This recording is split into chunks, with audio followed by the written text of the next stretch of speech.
Hey guys, welcome back. Today I'm going to be playing the Fiora Butterfly deck. I wanted to mess around a bit with at least some of the new cards, and you've probably seen this one. It was popularized by Swim right after the patch, so I know a lot of people have been playing this on ladder, and I wanted to at least showcase it a bit. So before we get into the match though, I wanted to talk a bit about deck building, because I noticed something kind of interesting about the stats for this deck in Masters.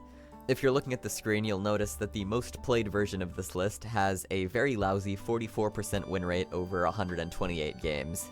But two other versions of the list are putting up very solid mid-60s showings. They have a smaller sample size individually, but if you add them together, they have about 50 games played, which isn't terrible. I like that. That is a workable sample size. The only difference between the two mid-60s versions of the list is one card, so they are very, very similar.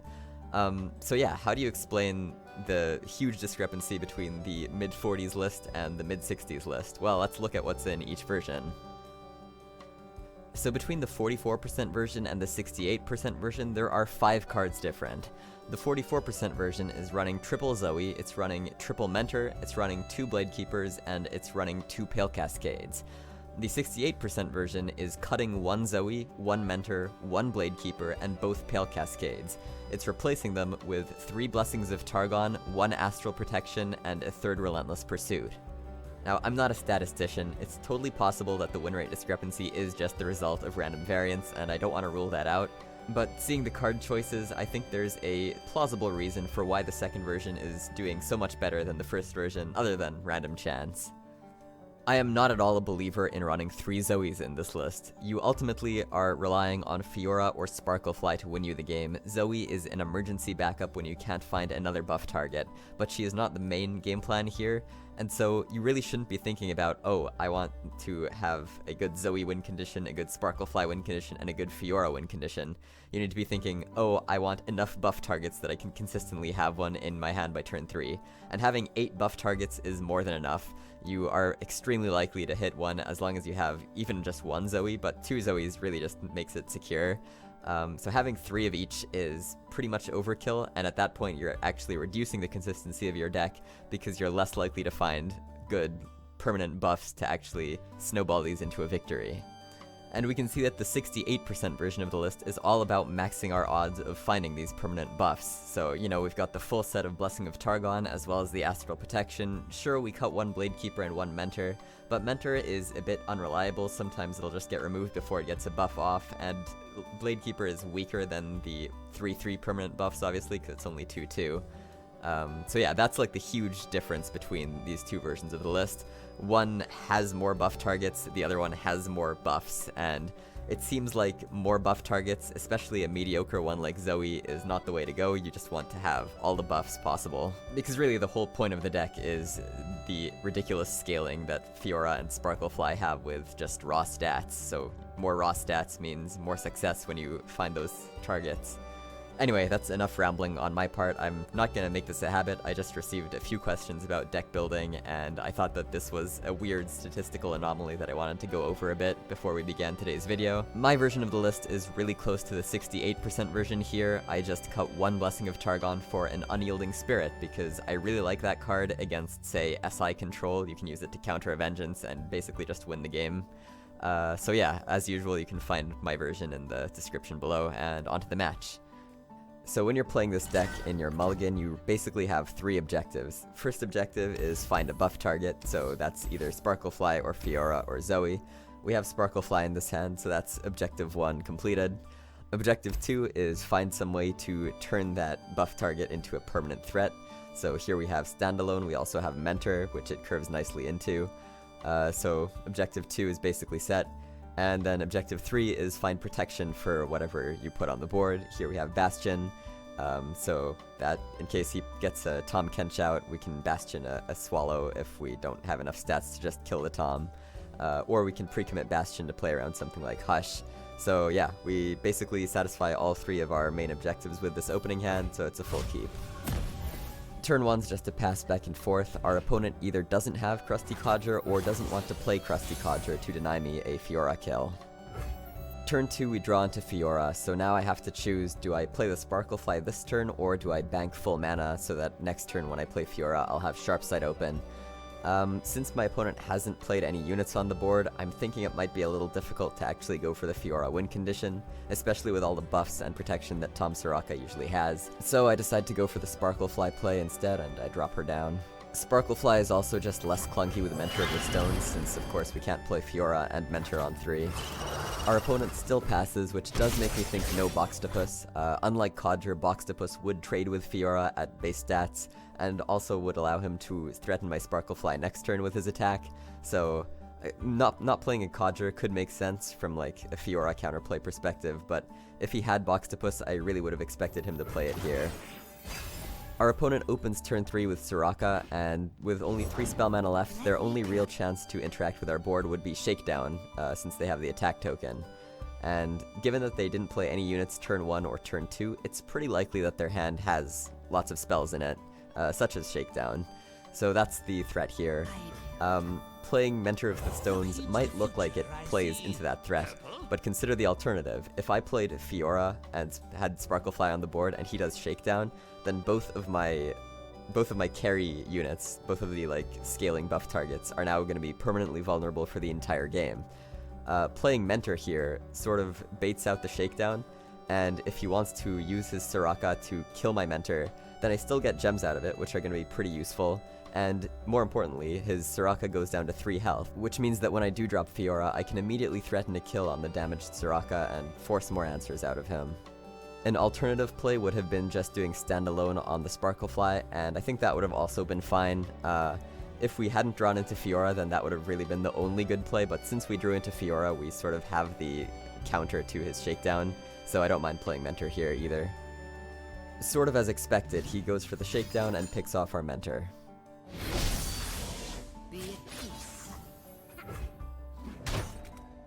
Now that Sparklefly is permanently vulnerable, I don't want to pin my hopes and dreams on it, because if I keep sinking resources into it and he can still just dictate the combat because it's vulnerable, that's not great for me. I would rather, instead of playing standalone on the Sparklefly, I'll play out Fiora here and sort of pivot to turning Fiora into my main win condition. My opponent decides to pass, which in my mind has to indicate Astral Protection, because there isn't really another option here that would save his Soraka and also costs that much mana that he has to hold open. I think about attacking and forcing it out now, but I choose to just pass actually, because 3 mana is just a lot to burn, and in my opinion, it was a pretty weird pass from my opponent, since passing here basically gives me all the information I would have had if they just used the Astral Protection anyway. They're not really hiding any information from me with this pass. It could make sense if they're actually bluffing Astral Protection, but that didn't turn out to be the case. Our opponent immediately plays a Boxtopus, and we can see that it was the card that they drew off the top, so our read earlier that they didn't have Boxtopus was likely correct. I decide to gem my Fiora once, and the logic with that is if he wants to pull my Fiora with the Boxtopus, I think I'm okay with that. I have tricks to save her, and if he wants to pull my my Sparklefly with the Boxtopus, then I can block Soraka and Sharpsight Fiora, and that'll get my Fiora up to 6, which will force out his Astral Protection.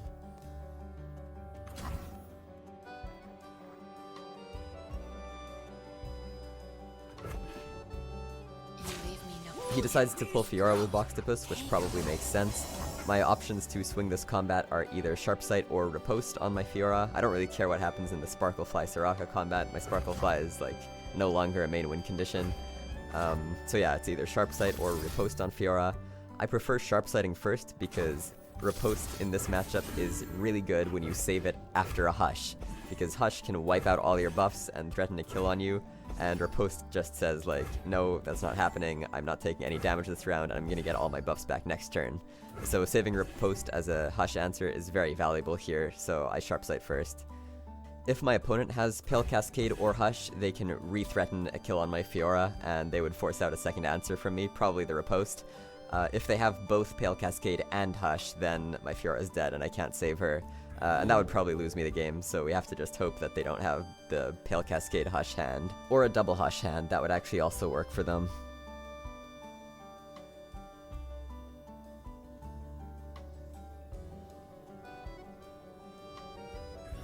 Our opponent does Bastion on Soraka to kill the Sparklefly, and doesn't do anything to re-threaten our Fiora, so we can pretty safely assume that they don't have either Pale Cascade or Hush. I would have expected them to go for at least one if they had it.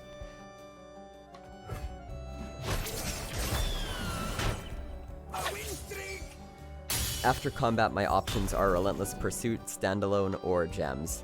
Relentless Pursuit would probably trade off both our units since we know he doesn't have Pale Cascade and he's tapped below Astral, but I don't want that. I like keeping my Fiora alive, and he could have something like a Sunblast Vigor, which would absolutely blow us out. The other two options, I think I sort of made a mistake by going for the Standalone over the Gems. I could have just done a 1 gem and banked full mana, and that would have probably been better because it gives him less information, he knows I have the gems anyway, and gems can't be used in combat, so I want to gem now out of combat and save the Standalone.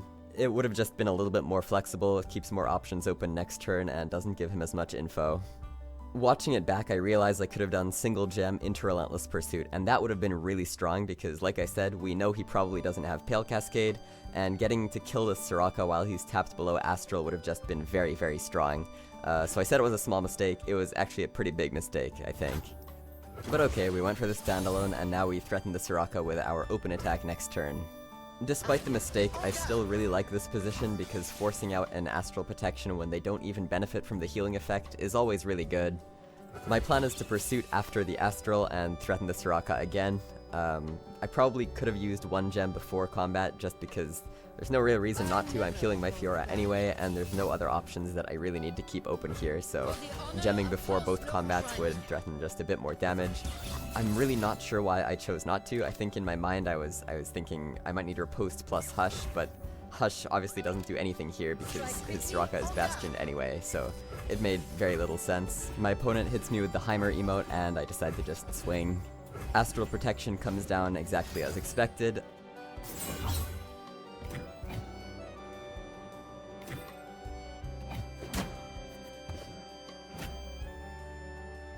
I do a double gem burst pass, my opponent plays nothing, and then I go in for the Relentless Pursuit.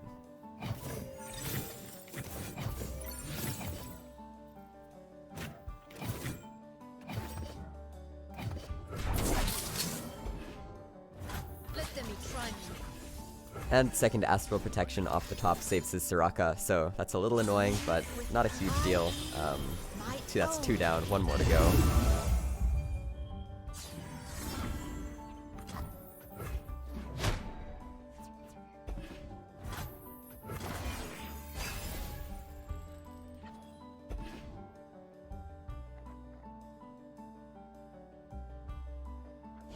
Second Boxtopus comes down off the top, which is going to threaten my Fiora. Unfortunately, that's going to force out my Riposte, but fortunately he's been playing so much stuff off the top that I'm pretty confident he still doesn't have Hush, so that's probably fine to spend 1 Riposte here. It's basically a forced play. If I lose my Fiora, I lose the game at this point, so no other options. I have no equal.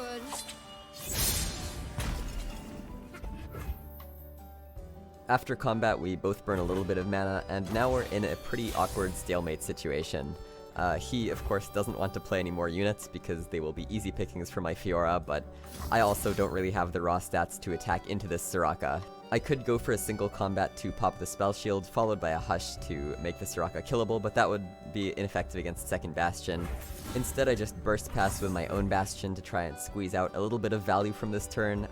You want to be playing Bastion proactively in this matchup anyway to counter Hush, so I don't mind this at all. They offer to burn 4 more mana than me, which is great in my book, so I just pass back. There's really no rush here at all, there's no Star Spring down, so it's all about just finding little incremental advantages while waiting for an opportunity to break the stalemate. Our opponent opens turn 9 with a pass, and this time I'm just happy to pass straight back. I don't really have another proactive play to spend mana on, and it's just a matter of time until I find either enough buffs to kill this Soraka or second Hush to kill this Soraka, so I'm totally happy just passing back and forth. You could argue that I should have just done a single combat here or last turn. There's no real reason not to. Like, if he does have more Bastions, then our single combat is going to get stopped by them regardless. I guess the logic in holding single combat would be that he might pre-commit Bastion on one thing to play around Hush, and then leave himself open to single combat on something else, which could give my Fiora her 4th kill. That's sort of the reasoning I was going with, but it's pretty clear my opponent is just not playing units to begin with, so maybe I should have just been, you know, maximally mana efficient and done a single combat here to pop that spell shield. I could have also just spent 8 on Unyielding as a proactive play, but I don't like spending so much mana first when I don't know why he's holding onto mana, and that would just give him an opportunity to safely play things, I feel, so I'd rather not. The second Hush top deck is the opening we were looking for, and we can threaten this Soraka at burst speed.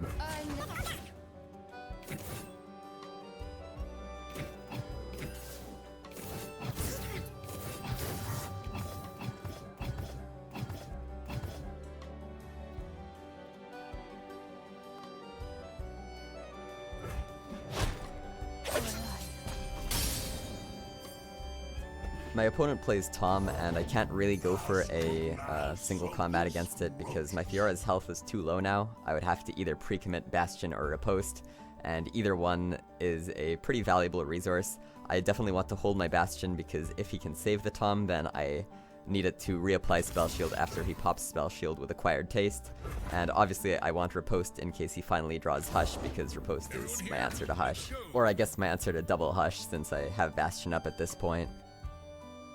After he plays the Protector, I decide to go for Unyielding Spirit. I'm annoyed that my Fiora's health is an issue, and I want to make it so my Fiora's health is no longer an issue, and it seems like he's not finding Hush, let alone 2 Hushes, so even though in this matchup, you know, common sense would say Unyielding Spirit's bad, it loses to Hush, here we're not really worried about that, so it's a perfectly fine way to spend 8 mana.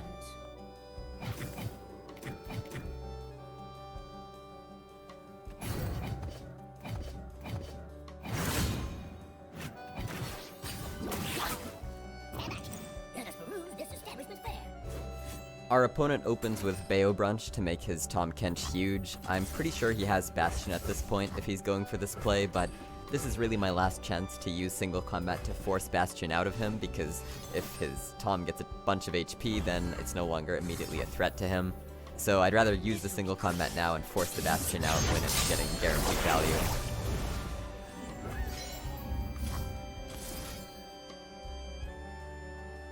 Even though I'm burning more mana than my opponent here, I do offer the pass just because I want to waste their Acquired Taste, so if they go for a mana burn, then they're not able to pop my Spell Shield with Acquired Taste, which to me that's probably more valuable. Like at this point, mana's not a super limiting factor for my hand, and if I just get to keep the Spell Shield and not have to use my second Bastion, that's pretty great. Of course, my opponent doesn't want that, so they pop the Spell Shield, and then I will use Guiding Touch on my Nexus to dig for just more cards. There's no real point using it on my Fiora, since the only way my Fiora's health matters is if he finally finds, like, triple Hush or something, so it's really fringe. Blessing of Targon is a great pull with the Guiding Touch that gives my Fiora enough attack to threaten Tahm next turn.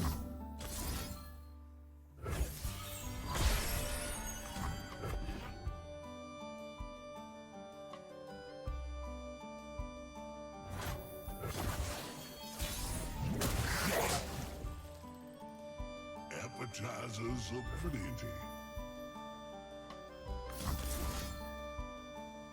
Once again, we pre-commit Bastion to play around the single Hush, and then we go for Fiora lethal. Our opponent uses Guiding Touch to dig, which makes me think they maybe had single Hush and were looking for a second Hush. They don't seem to find it, and so they then play third Astral Protection. Since we're pretty sure he has max 1 Hush, there's not much risk going for a Riposte here to try and close out the game.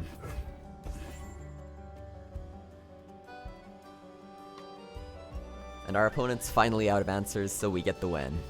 If they did have double Hush, we would have lost here, but there's only so much that you should reasonably play around. Like, we had so many hints throughout this game that they didn't have Hush, and that they kept not having Hush. Playing around 2 Hushes would have felt a bit silly. At the same time, though, you could make a very good argument that their game plan is not progressing whatsoever, and they're not really threatening a win in any way if the game goes longer.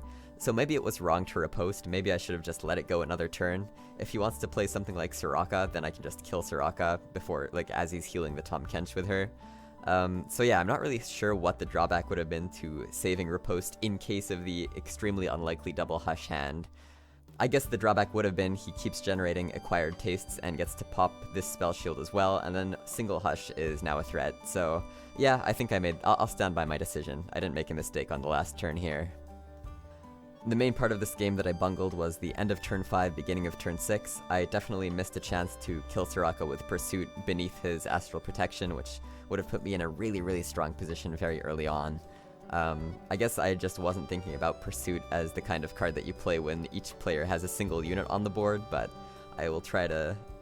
I'll try to keep that in mind in the future, because that would have been a total blowout, I think.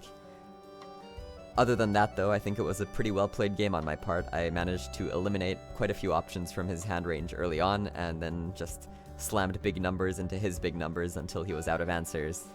So, yeah. Thank you for all the support. I actually passed 100 subscribers after my most recent video, so that was a little surprising to me, but I'm glad people are finding this content valuable, and I will see you guys in the future.